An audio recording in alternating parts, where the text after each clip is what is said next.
चलिए एक बार फिर स्वागत है आप सबका हमारे इस YouTube चैनल पर। कल हम लोगों ने प्रोनाउन के 5 पार्ट के बारे में पढ़े थे, जिसके 10 पार्ट होते हैं, फिर 10 अंग होते हैं, उसमें से 5 हम लोग पढ़ लिए थे। डेमोन्स्ट्रेटिव प्रोनाउन तक हो गया था और उम्मीद करते हैं कि आप लोगों को समझ में आया होगा। यदि कहीं डाउट हो तो आप हमें पूछ सकते हैं। आज हम लोग उसके आगे पढ़ लेंगे। जो आपके सामने दिख रहा है 6 नंबर इंडेफिनिट प्रोनाउन, यानी कि अनिश्चयवाचक सर्वनाम। इंडेफिनिट प्रोनाउन का मतलब होता है अनिश्चयवाचक सर्वनाम। नाम में ही इसका आंसर है। इसे कहेंगे अनिश्चय, यानी कि इसमें ऐसे शब्दों को लिया जाता है जिससे किसी निश्चित चीज का पता नहीं चलता है, अनिश्चित का पता चलता है, किसी निश्चित व्यक्ति वस्तु के बारे में पता नहीं चलता है। और उन्हीं शब्दों को हम क्या कहेंगे? इंडेफिनिट प्रोनाउन कहेंगे। क्या कह रहे हैं समझते हैं? लिख रहा है क्या? Indefinite pronoun do not refers to a specific person, place या थिंग। या an indefinite pronoun is a pronoun that refers to a person or thing without being specific। दोनों डेफिनेशन का एक ही है, तो इसमें दो डेफिनेशन है। कोई भी मैं आपको डेफिनेशन लिखवाता हूँ किसी भी चीज का, तो उसमें दो तीन डेफिनेशन होता है। उसमें से जो भी इजी लगे आप एक या दो लिख सकते हैं और उसको याद कर सकते हैं। सारा डेफिनेशन याद करने की जरूरत नहीं है, एक डेफिनेशन से होता है। इसमें दो डेफिनेशन है। पहला करें कि इंडेफिनिट प्रोनाउन जो होता है वो किसी खास व्यक्ति वस्तु का पता नहीं कराता है, उसके बारे में नहीं बतलाता है। और सेकेंड डेफिनेशन भी यही कह रहा है कि सेकेंड के अनुसार कि an indefinite pronoun is a pronoun, यानी कि इंडेफिनिट अनिश्चयवाचक सर्वनाम या इंडेफिनिट प्रोनाउन एक ऐसा प्रोनाउन होता है जो किसी स्पेशल व्यक्ति और वस्तु के बारे में नहीं बताता है, यानी कि उसके बारे में नहीं इंडिकेट करता है। That refers to a person without being specific. तो आगे समझ में, इंडेफिनिट प्रोनाउन में हम वैसे शब्दों को लेते हैं जिससे किसी निश्चित संज्ञा का पता नहीं चलेगा कि वह क्या है। फिर कभी कभी हम कहते हैं कि किसी ने हमारी कलम चुरा ली है, पता नहीं चल रहा है ना, हमने बोला किसी ने। ये किसी एक ऐसा शब्द है ना जिससे किसी निश्चित का पता नहीं चल रहा है। फिर हम कह दें कि कोई आया है, तो कौन आया है यह भी नहीं पता है। तो इसमें एक ऐसे शब्द आते हैं जिससे किसी निश्चित का पता नहीं चलता है। एग्जाम्पल देखते हैं इसका। लिखा है क्या? इसमें एक नोट है, लिखा है somebody, anybody, some, all, none, many, one, nothing, any are indefinite pronoun।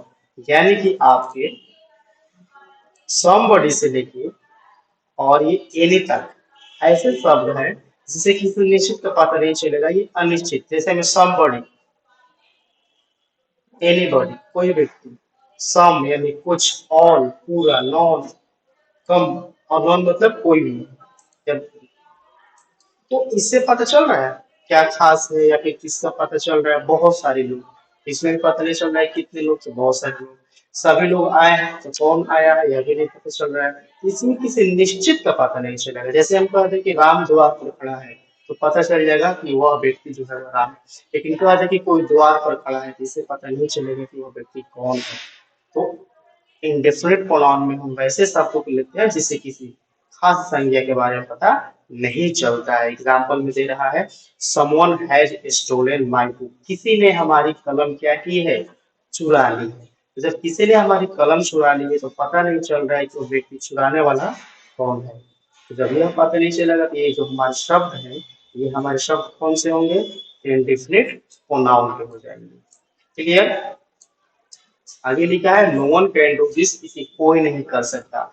यहाँ पे हमने जो लिखा है इसे, इस एग्जाम्पल में समवन और इस एग्जाम्पल में नो वन, ये दो शब्द जो है इसे निश्चित तो पता नहीं चल रहा है क्या है, अनिश्चित है। नेक्स्ट 7 नंबर है हमारा डिस्ट्रीब्यूटिव प्रोनाउन। डिस्ट्रीब्यूटिव का हिंदी होता है व्यष्टिवाचक विशेषण। कुछ ज्यादा है शुद्ध हिंदी है, ये समझ में नहीं आएगा, बट हम समझा रहे हैं क्या होता है। व्यष्टिवाचक में हम चार शब्द, तीन शब्दों को लेते हैं और इन्हीं तीनों शब्दों को हम क्या कहते हैं? व्यष्टिवाचक विशेषण कहते हैं। क्या लिख रहा है? when each, either, neither are used as pronoun, they are called distributive pronoun। यदि हम किसी सेंटेंस में ईच, आइदर, नाइदर का प्रयोग करते हैं तो इन शब्दों को हम व्यष्टिवाचक विशेषण कहते हैं। क्यों कहते हैं भाई?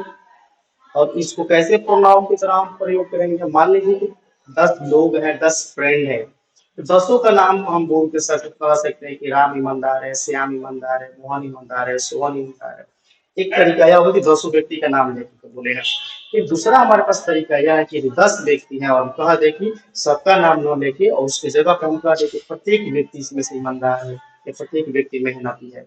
तो हमने उस 10 का नाम न लेकर उस 10 की जगह पे हमने एक ही शब्द का यूज किया, ईच का प्रयोग किया, और वह ईच जो होगा वह क्या है? हमारा व्यष्टिवाचक विशेषण। ईच, आइदर, नाइदर ये दो शब्द ऐसे होते हैं जो व्यष्टिवाचक विशेषण या डिस्ट्रीब्यूटिव प्रोनाउन कहते हैं। आगे क्या कह रहा है? ये distributive pronoun is always singular and as such it should be followed by a singular noun verb. Each, either, neither ये जो तीन शब्द है यह हमेशा एक वचन के लिए प्रयोग होता है। मान लीजिए हमने बोला कि 10 लोग हैं, 10 लोग के लिए जो हम शब्द यूज कर रहे हैं ईच, ईच शब्द जो है यह सबके लिए क्या होगा? सिंगुलर होगा। और जब हम ईच, आइदर, नाइदर का प्रयोग करेंगे इसके साथ हमें सिंगुलर वर्ब लगाना होगा। ईच के साथ हम जो लगाएंगे, जो भी वर्ब लगाएंगे वो हमारा क्या होगा? सिंगुलर होगा। क्लियर हो गया? चलिए इसको एग्जाम्पल के थ्रू हम लोग समझते हैं। लिखा है each of them is honest, उनमें से प्रत्येक लोग क्या है? ईमानदार है। हिंदी सेंटेंस कह रहा है कि उनमें से प्रत्येक लोग या उनमें से सभी ईमानदार है, यानी कि बहुत सारे लोग हैं, लेकिन इसके साथ इज लगा है। Either of you can take this, आप में से कोई भी व्यक्ति क्या कर सकता है? इसके को ले सकता है। Neither the two girl was present, यानी कि दोनों लड़की में से कोई भी लड़की क्या थी? अनुपस्थित, उपस्थित नहीं थी। दो में से कोई नहीं। तो इसके हिंदी आपको बताए थे, इस मतलब प्रत्येक होगा, आइदर में से दो में से कोई एक, और नाइदर में से दो में से कोई नहीं। Neither of the two girls were present, यानी दोनों लड़की में से कोई भी लड़की उपस्थित नहीं थी। यानी कि हम दो लड़की का नाम ना लेके दोनों को नाम की जगह हमने एक ही शब्द यूज कर दिया, नाइदर। और वही नाइदर हमारा क्या कहलाएगा? डिस्ट्रीब्यूटिव प्रोनाउन कहलाएगा। क्लियर हुआ? आगे हम लोग ध्यान देते हैं। रेसिप्रोकल प्रोनाउन 8 नंबर होता है परस्पर बोधक सर्वनाम। ये क्या होता है? एक दूसरे की घनिष्ठता का पता चलता है। यह एक ऐसा शब्द होता है कि एक दूसरे से क्या होता है? जुड़ा हुआ है, परस्पर बोधक, एक दूसरे से संबंधित हो। बहुत सारे ऐसे लोग होते हैं जिसको देख के हम कहते हैं कि हमेशा एक दूसरे के साथ रहते हैं, हमेशा एक दूसरे, यानी कि यह जो होता है एक दूसरे से संबंधित या परस्परता का बोध कराता है। इसलिए कैसे शब्द आते हैं? परस्पर बोधक सर्वनाम। इसमें दो ही शब्द आते हैं जिसको हम परस्पर बोधक सर्वनाम कहते हैं, ईच अदर और वन अनदर। ये दो ऐसे शब्द होते हैं जिसको हम यूज करते हैं परस्पर बोधक के लिए या फिर रेसिप्रोकल प्रोनाउन के रूप में। जैसे में a reciprocal pronoun is a pronoun that indicates a reciprocal relationship, यानी कि रेसिप्रोकल प्रोनाउन एक ऐसा प्रोनाउन होता है जो परस्पर बोधक रेसिप्रोकल रिलेशनशिप को बताता है। सिंपल भाषा में कि परस्पर बोधक सर्वनाम उस सर्वनाम को कहते हैं या उस शब्द को कहते हैं जो परस्पर संबंधों को दर्शाए या बतलाए। एक और क्या कर रहा है? Each other and one another are called reciprocal pronoun. हमारे पास दो शब्द हैं, ईच अदर और वन अनदर, और इन्हीं दोनों शब्दों का जब भी कहीं भी प्रयोग होगा तो इसे हम रेसिप्रोकल प्रोनाउन ही कहेंगे। एग्जाम्पल दे रहा है, लेकिन दोनों का क्या होगा? हिंदी तो सेम है लेकिन इसका यूज अलग अलग हो जाएगा। ईच का मतलब होता है, क्या कह रहा है? Each other is use for pronoun, यानी कि ईच अदर जो होगा दो संज्ञाओं के लिए होगा। जैसे में राम और श्याम एक दूसरे को पसंद करते हैं, यहाँ पे क्या हो जाएगा? ईच अदर, क्योंकि राम और श्याम दो ही हो गए। लेकिन नहीं तो दो से अधिक लोग हो गए तब क्या होगा? तब वन अनदर होगा। वे लोग एक दूसरे को पसंद करते हैं, तो वे लोग में एक आदमी थोड़ी है, बहुत सारे लोग हैं, तो उसको हम क्या कहेंगे? One another. ईच अदर किसके लिए? केवल दो नाउन के लिए। वन अनदर दो से अधिक के लिए। Each other is use for two noun, one another is use for more than two noun, यानी कि वन अनदर का प्रयोग जो होगा वो हमारा दो से अधिक संज्ञाओं के लिए होगा। क्लियर हो गया? एग्जाम्पल देखते हैं हम लोग इसका। जैसे the two boxes hit each other, यानी कि दो बॉक्स आपस में क्या हो रहे हैं? लड़ रहे हैं। दे लव ईच अदर, वे एक दूसरे को प्यार करते हैं। देखो ऊपर जब टू है तो ईच अदर लगा है, और दे लव ईच अदर यहाँ भी दो ही व्यक्ति सेंस में होगा, दो व्यक्ति हो तो भी हम कह देगा हमें वे लोग एक दूसरे को पसंद करता है, तो वहां ईच अदर होगा जब दो संज्ञा की बात होगी। लेकिन जब दो से अधिक की होगी तब ईच अदर नहीं लगेगा, क्या लगेगा, वन अनदर लगेगा। जैसे में एग्जाम्पल देखते हैं, हम लोग नीचे लिखा है the children share their lunch with one another, यानी कि बच्चों ने अपने लंच को एक दूसरे के बीच बांटा। तो यहाँ बच्चे की जो संख्या है वो दो से क्या है, अधिक है। और दूसरा जो कह रहा है the students communicated one another after giving practice speech, यानी कि बच्चों ने practice speech, the students communicated one another after giving practice speech, यानी कि प्रैक्टिस स्पीच देने के बाद बच्चों ने एक दूसरे को क्या किया, बधाई दिया। और ऊपर कह रहा है कि लंच के समय बच्चों ने क्या किया, अपना लंच शेयर किया। तो ये दो एग्जाम्पल जो नीचे वाला है इसमें व्यक्ति की संख्या, नाउन की संख्या ज्यादा है, इसमें लगा है वन अनदर, और ऊपर संख्या कम है उसमें लगा है ईच अदर। आगे देखते हैं 9 number relative pronoun. Relative pronoun क्या होता है, संबंध बोधक सर्वनाम। इसको बिल्कुल सिंपल भाषा में बोल रहे, यह एक अगुआ वाला शब्द होता है। वही अगुआ जो रिलेशनशिप को जोड़ता है, दो जगहों के रिश्ते को आपस में क्या करता है, ला के जोड़ता है। कुछ लोग कहते हैं अगुआ शादी कराता है, शादी तो पंडित जी कराते हैं, मौलवी कराते हैं, अगुआ थोड़ी कराता है। अगुआ क्या करता है, दो लोगों के बीच में रिश्ता जोड़ता है। तो ये रिलेटिव प्रोनाउन अगुआ वाला शब्द है, यह दो संज्ञाओं के बीच, दो सेंटेंस के बीच क्या करता है, सब दो सेंटेंस के बीच में आकर रिलेशन जोड़ता है और किसी एक संज्ञा को बार बार आने से रोकता है। प्रैक्टिकल लाइफ में देखे तो अगुआ का भी वही काम होता है कि दोनों पक्षों को रोकता है एक दूसरे के पास आने से, और खुद बीच में आके एक दूसरे के बीच क्या करता है, रिलेशन जोड़ता है। वही चीज रिलेटिव प्रोनाउन भी है, समझते हैं। A relative pronoun is used to connect clause या phrase to a noun या pronoun. The clause modifies or describes the noun। कह रहा है कि relative pronoun जो होता है, संबंध बोधक सर्वनाम जो होता है, वह दो अलग अलग वाक्यों को, अलग अलग संज्ञाओं को, अलग अलग सर्वनाम को, उपवाक्यों को आपस में जोड़ने क्या करता है, काम करता है। ऐसे नहीं समझ में आएगा, चलिए समझते हैं इसको।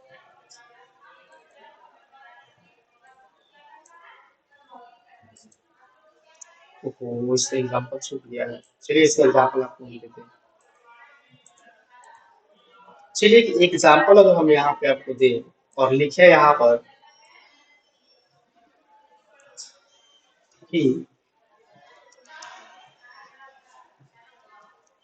This is the book I bought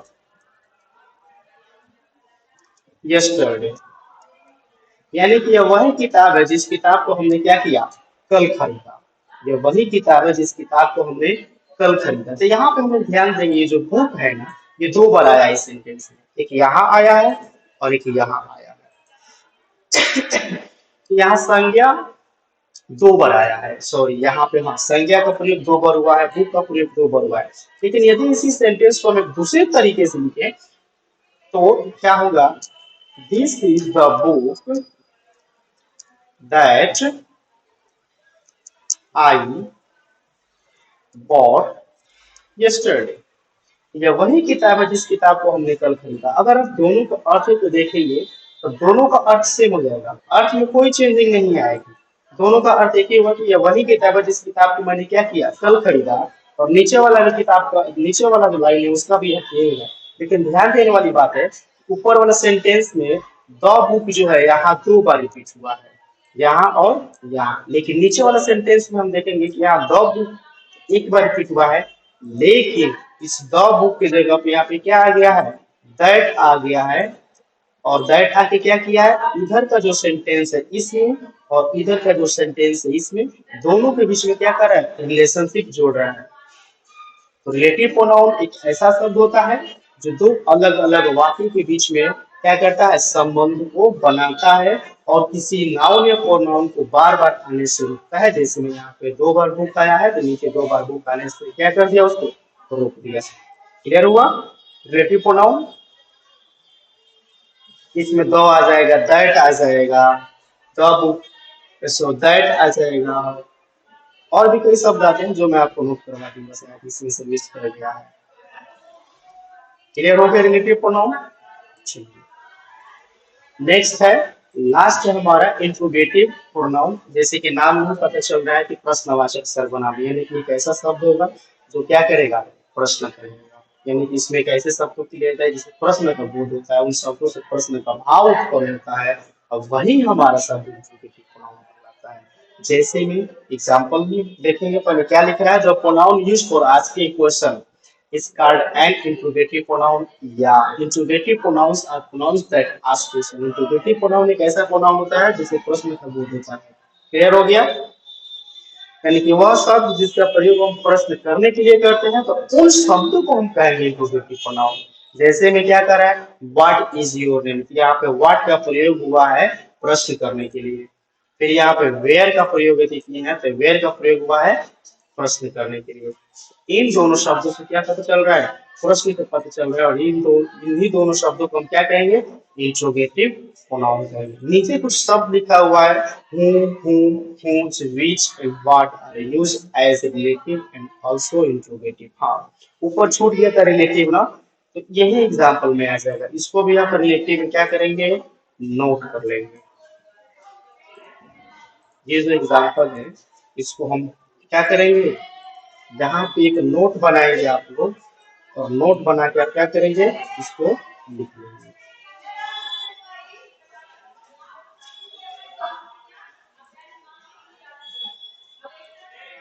ये ऐसे हमारे शब्द हैं जिन शब्दों का प्रयोग हम किस रूप में कर सकते हैं, रिलेटिव के रूप में भी कर सकते हैं और इंट्रोगेटिव के रूप में भी कर सकते हैं। यानी कि ये ऐसे शब्द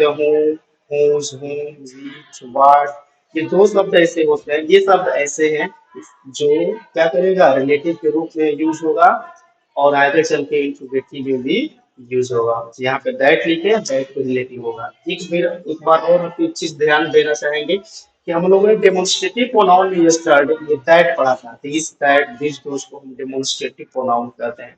फिर वही दैट यहाँ पे आके क्या हो गया, रिलेटिव हो गया। तो मैं आपको फर्स्ट डे की क्लास याद दिलाऊंगा जिसमें बताया था कि शब्दों का प्रयोग जो होता है, शब्दों का जो नाम होता है, वह उसके प्रयोग के अनुसार चेंज हो जाता है।